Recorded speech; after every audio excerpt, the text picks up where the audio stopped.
আসসালামু আলাইকুম বন্ধুরা, আশা করি সবাই ভালো আছেন। ইরান বড় ধরনের হুমকিও দিয়েছে। ইরান আমেরিকার সাথে ঠিক তেমনই আচরণ করছে যেমনটা করা উচিত। কারণ ইরান আগেই বলে দিয়েছে যে তাদের এই আলোচনার উপর কোনো ভরসা নেই। কথা বলতে বলতে তারা হামলা করে বসে, তাদের উপর একদমই বিশ্বাস নেই। এখন যখন চুক্তির কথা উঠল তখন ইরান বলল, হ্যাঁ আলোচনা চলছে, কথাবার্তা ভালো এগোচ্ছে, সব ঠিক আছে ইত্যাদি।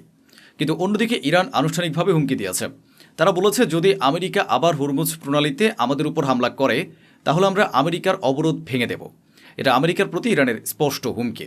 ইরান আরও বলেছে যে তারা এখনও পর্যন্ত এনপিটি মানে পারমাণবিক অস্ত্র বিস্তার রোধ চুক্তি এর অন্তর্ভুক্ত আছে। কিন্তু যদি আমেরিকা আবার হামলা করে তাহলে তারা নিউক্লিয়ার ট্রিটি থেকে বেরিয়ে আসবে, কোনো ধরনের পারমাণবিক চুক্তি আর মানবে না। এরপর তারা এনপিটি থেকে বেরিয়ে যাবে এবং তখন যা করার প্রয়োজন হবে তাই করবে।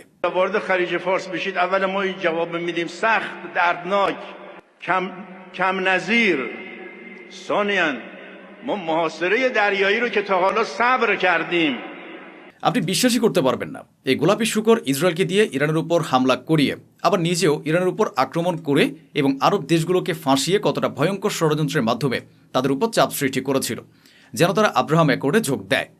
আমি আপনাদের একটি বাস্তব উদাহরণ দিচ্ছি। যখন আরব দেশগুলো এবং পাকিস্তানও ডোনাল্ড ট্রাম্পের সঙ্গে কনফারেন্সে কলে ছিল, যেখানে সৌদি আরব, কাতার, বাহরাইন এবং পাকিস্তানও ছিল, তখন ডোনাল্ড ট্রাম্প বলেছিল পরিস্থিতি আপনাদের সামনে, সময় এসে গেছে যে আপনারা সবাই এমনকি পাকিস্তানও আব্রাহাম অ্যাকর্ডে যোগ দিন এবং পুরোপুরি ইরানের বিরুদ্ধে গিয়ে ইসরায়েলের পাশে দাঁড়ান। একথা শোনার পর ফোনে থাকা আরব ও মুসলিম দেশগুলো হতবাক হয়ে গিয়েছিল যে ডোনাল্ড ট্রাম্প এসব আসলে কি বলছে। এতটা নীরবতা নেমে এসেছিল যে মোহাম্মদ বিন সালমান নিজে ও অন্যান্য আরব নেতারাও চুপ হয়ে গিয়েছিলেন। শেষে ডোনাল্ড ট্রাম্পকে নিজে জিজ্ঞেস করতে হয়েছিল, আপনারা কি লাইনে আছেন? হ্যালো হ্যালো, শুনতে পাচ্ছেন?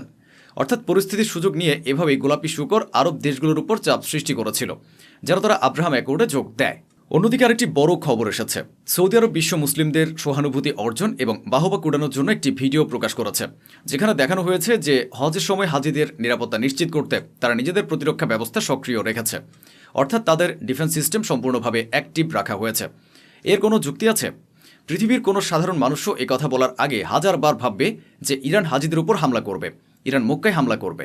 বরং নাউজুবিল্লাহ, আল্লাহ না করুক, সৌদি আরব নিজে হাজিদের উপর হামলা করতে পারে, এমনকি মক্কা মদিনাতেও হামলা করিয়ে পরে দোষ ইরানের উপর চাপিয়ে দিতে পারে। আমার এই কথাগুলো মনে রাখবেন, একদিন এগুলো মনে পড়বে। কিন্তু সৌদি আরব এই ভিডিও প্রকাশ করেছে বিশ্বকে দেখানোর জন্য, দেখুন আমরা কত ভালো, হাজিদের নিরাপত্তার জন্য আমরা আমাদের প্রতিরক্ষা ব্যবস্থা সক্রিয় রেখেছি।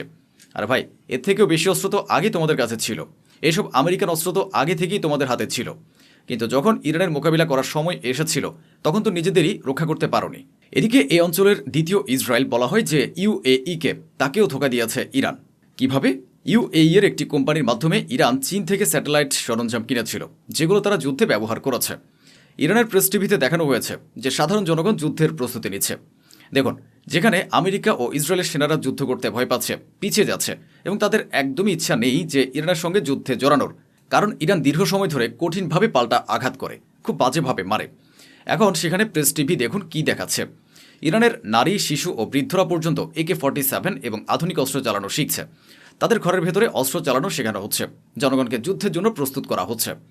ইরানের অভ্যন্তরীণ নিরাপত্তার কথা বললে ইরান প্রতিদিন নিজেদের দেশের সেই সব লোককে গ্রেফতার করছে যারা আমেরিকা, ইসরায়েল ও মোসাদের হয়ে গুপ্তচর বৃত্তি করছিল। প্রমাণ পাওয়া মাত্রই তাদের গ্রেফতার করা হচ্ছে এবং পরদিনই ফাঁসি দেওয়া হচ্ছে। দেখুন, আরেকজন গুপ্তচরকে ইরান ফাঁসি দিয়েছে, সে ইরানেরই ছিল কিন্তু ইসরায়েলের হয়ে কাজ করছিল। অন্যদিকে ইরানের উপপররাষ্ট্রমন্ত্রী আলোচনা করার জন্য ওমানে গেছেন। আলহামদুলিল্লাহ, এখন আরব দেশগুলো ইরানকে নিয়ে স্বাভাবিক আচরণ করছে এবং সম্মানের সঙ্গে ডেকে বলছে, ভাই আপনার একটু চুক্তি করে ফেলুন। এখন আমি আরেকটি খবর দেখাচ্ছি, এতে হয়তো ইরানের কিছু সমর্থকদের খারাপ লাগতে পারে, কিন্তু বাস্তব পরিস্থিতি আপনাদের জানানো আমার দায়িত্ব। এই হলো রিপোর্ট। ইরানের ভেতরে শুধুমাত্র সংকট দেখা দিচ্ছে কারণ আমেরিকা নিষেধাজ্ঞা দিচ্ছে এবং প্রায় অধিকাংশ দেশ এখন ইরান থেকে বিচ্ছিন্ন। এমন পরিস্থিতিতে ইরানে ঔষধের দাম বেড়ে যাচ্ছে এবং অনেক ঔষধ প্রায় পাওয়াই যাচ্ছে না। অধিকাংশ ঔষধই বাজারে মিলছে না। একই সঙ্গে ইরানের দ্রব্যমূল্য দ্রুত বাড়ছে।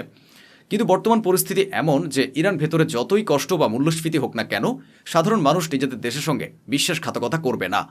জনগণের অবস্থান পরিষ্কার, ক্ষুধায় মারা যাব তবুও আমেরিকার সামনে মাথা পাতব না, আমেরিকার সঙ্গে আপোষ করব না। ইরান সাধারণ মানুষদের মাঝে নিজেদের ক্ষেপণাস্ত্র পর্যন্ত প্রদর্শনের জন্য রাস্তায় মোতায়েন করেছে, যা জনগণের উৎসাহ ও উদ্দীপনা বাড়াচ্ছে। همونجوری که تو کربلا هم یزیدیان از صدای رجزهای اهل بیت پیغمبر آی شهید من و شما فرموده بودن আল্লাহু আকবার। এদিকে ইসরায়েল আবারও লেবাননে হামলা করেছে। এই হামলায় লেবাননের 2 জন নিহত হয়েছে এবং 4 জন আহত হয়েছেন।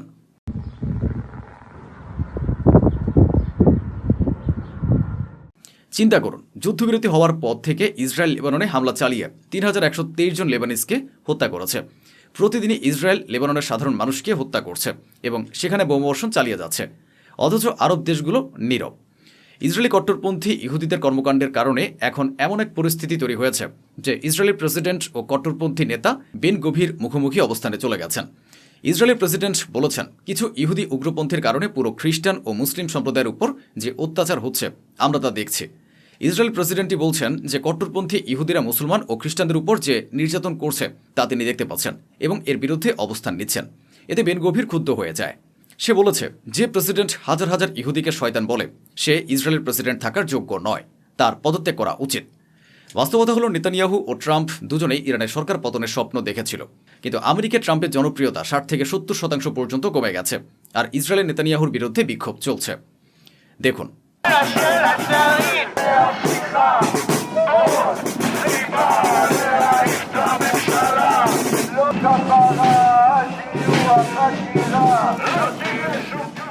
যেন অদৃশ্য দিক থেকে ইসরায়েলের উপর আঘাত আসছে। ইসরায়েলের আরেক সৈনিক আত্মহত্যা করেছে। আপনারা কি জানেন ইসরায়েলের বেশিরভাগ সেনা ডিপ্রেশনের শিকার? ইসরায়েলের অধিকাংশ সেনা এখন মানসিকভাবে অবসাদে ভুগছে। তারা মানসিক সমস্যায় আক্রান্ত, রাতে ঠিকমতো ঘুমাতেও পারে না। গাজায় যেসব হত্যাযজ্ঞে তারা অংশ নিয়েছিল তাদের অনেকেই ধীরে ধীরে এই পৃথিবী ছেড়ে চলে যাচ্ছে। সে অসুস্থ, ডিপ্রেশনে আছে, তার চিকিৎসা চলছে। ওদিকে সোমালিল্যান্ড জেরুজালেমে নিজেদের দূতাবাস খুলে ফেলেছে। এর বিরুদ্ধে কয়েকটি আরব দেশ যৌথ বিবৃতি দিয়েছে। আমেরিকার পররাষ্ট্রমন্ত্রী মার্কো রুবিও যখন ভারতে গিয়েছিলেন তখন এক ভারতীয় সাংবাদিক তাকে প্রশ্ন করেছিলেন, আপনাদের দেশে তো অনেক বর্ণবাদ রয়েছে, অনেকে জাতীয়তাবাদের সঙ্গে খারাপ আচরণ করে। তখন তিনি জবাব দিয়েছিলেন, আমার পূর্ণ বিশ্বাস প্রতিটি দেশে কিছু পাগল ও বোকা মানুষ থাকে যারা এ ধরনের কথা বলে এবং বর্ণবাদী আচরণ করে। জবাবটা ভালোই ছিল। তিনি বলেছিলেন, কিছু মানুষ এখানে আছে, কিছু মানুষ সেখানে আছে। প্রতিটি দেশে এমন কিছু খারাপ ও মানসিকভাবে অসুস্থ লোক পাওয়া যায় যারা বর্ণবাদ ও বৈষম্য ছড়ায়। এরপর আমেরিকার স্টেট ডিপার্টমেন্ট তার এই পুরো বক্তব্য পোস্ট করে, কিন্তু পরে কি হলো জানা নেই। কয়েক ঘন্টা পর সেই বক্তব্য আমেরিকান সরকার মুছে ফেলে। অর্থাৎ একভাবে এটা প্রমাণ হলো যে সরকারও হয়তো বর্ণবাদী মানসিকতা পোষণ করে। না হলে মার্কো যে ব্যাখ্যা দিয়েছিলেন সেই পুরো বক্তব্য সরকার নিজেই কেন মুছে দেবে? এটাই বাস্তবতা। উজবেকিস্তানে embassy of Iran in Uzbekistan একটি খুব সুন্দর গ্রাফিক শেয়ার করেছে। সেখানে ডোনাল্ড ট্রাম্পের মুখের এক্সরে দেখানো হয়েছে, আর তাতে দেখা যাচ্ছে বেঞ্জামিন নেতানিয়াহু যেন ট্রাম্পের মস্তিষ্কের ভেতরে বসে তাকে নিয়ন্ত্রণ করছে। ইংল্যান্ডে বিশ্বের সবচেয়ে বড় এয়ার শো হওয়ার কথা ছিল, প্রস্তুতিও জোরে সোরে চলছিল, কিন্তু ইরান যুদ্ধের প্রভাবে সেই বিশাল এয়ার শো হঠাৎ করেই বাতিল করে দেওয়া হয়েছে। এদিকে ইসলামিক রেভলিউশনারি গার্ড আইআরজিসি এর সঙ্গে যুক্ত একজন ব্যক্তিকে তুরস্কে গ্রেফতার করা হয়েছে। আমেরিকার অভিযোগ, ইরানের নির্দেশে ওই ব্যক্তি ইভাঙ্কা ট্রাম্পকে হত্যার পরিকল্পনা করছিল এবং পরিকল্পনাটি বাস্তবায়নের খুব কাছাকাছি পৌঁছে গিয়েছিল। এরপর মার্কিন গোয়েন্দা সংস্থার সহায়তায় তাকে গ্রেফতার করা হয় এবং পরে আমেরিকায় নিয়ে যাওয়া হয়েছে। এদিকে লেবাননে ইসরায়েলের এক সেনাও নিহত হয়েছে। অন্যদিকে হিজবুল্লাহ ঘোষণা করেছে যে তারা ইসরায়েলের একটি আয়রন ডোম ধ্বংস করেছে। ইসরায়েল তাদের পুরনো অভ্যাস অনুযায়ী আবারও গাজায় হামলা করতে শুরু করেছে। কিছু দৃশ্য আপনার সামনে রয়েছে। গাজার উপর ইসরায়েল ধারাবাহিকভাবে হামলা আবার শুরু করেছে। সর্বশেষ হামলায় অনেক মানুষ নিহত হয়েছে। বর্তমানে গাজায় পরিস্থিতি এমন যে মাত্র 2 দিনের মধ্যে 7 জন নিহত হয়েছে। গাজার এই গণহত্যায় পুরো বিশ্ব জড়িত। রিপোর্ট অনুযায়ী যখন ইসরায়েল গাজায় হামলা চালাচ্ছিল তখন বিশ্বের 51টি দেশ ইসরায়েলকে অস্ত্র বিক্রি বা সরবরাহ করেছিল। এটাই দুনিয়ার বাস্তবতা। ওদিকে ডোনাল্ড ট্রাম্প এবং বিশেষ করে আমেরিকার চাপ ও হুমকি সফল হয়েছে, আর ফিলিস্তিন পরাজিত হয়েছে। ফিলিস্তিনকে জাতিসংঘে ভাইস প্রেসিডেন্সির একটি দায়িত্ব দেওয়া হয়েছিল। গত 3 দিন ধরে আমেরিকা ফিলিস্তিনকে হুমকি দিচ্ছে যেন তারা জাতিসংঘের এই বৈঠকে অংশ না নেয়, না হলে বিভিন্ন ব্যবস্থা নেওয়া হবে। ফিলিস্তিন শেষ পর্যন্ত জাতিসংঘের ভাইস প্রেসিডেন্সির দায়িত্ব ছেড়ে দিয়েছে। আমেরিকার হুমকিতে ভয় পেয়েই তারা এই সিদ্ধান্ত নিয়েছে। এদিকে ইউরোপীয় ইউনিয়ন ও ইউরোপের বিভিন্ন অ্যাক্টিভিস্টদের সঙ্গে ইসরায়েল কি করেছে সেই ভিডিও ভাইরাল হয়েছে।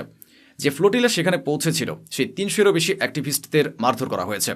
এমনকি বহু নারী ও তরুণী অভিযোগ করেছেন যে ইসরায়েল বাহিনীর পক্ষ থেকে তাদের যৌন নিপীড়নের শিকার হতে হয়েছে। এরপর ইমানুয়েল ম্যাক্রো ইসরায়েলের কট্টরপন্থী নেতা ইতামার বেন গভিরকে ব্ল্যাকলিস্ট করেছেন এবং ইউরোপের কাছে আহ্বান জানিয়েছেন যেন ইউরোপীয় ইউনিয়নও ইসরায়েলের বিরুদ্ধে আরও কঠোর পদক্ষেপ নেয়। তো বন্ধুরা, এই ছিল আজকের আয়োজন, যা স্বচ্ছভাবে আপনাদের সামনে তুলে ধরা হলো।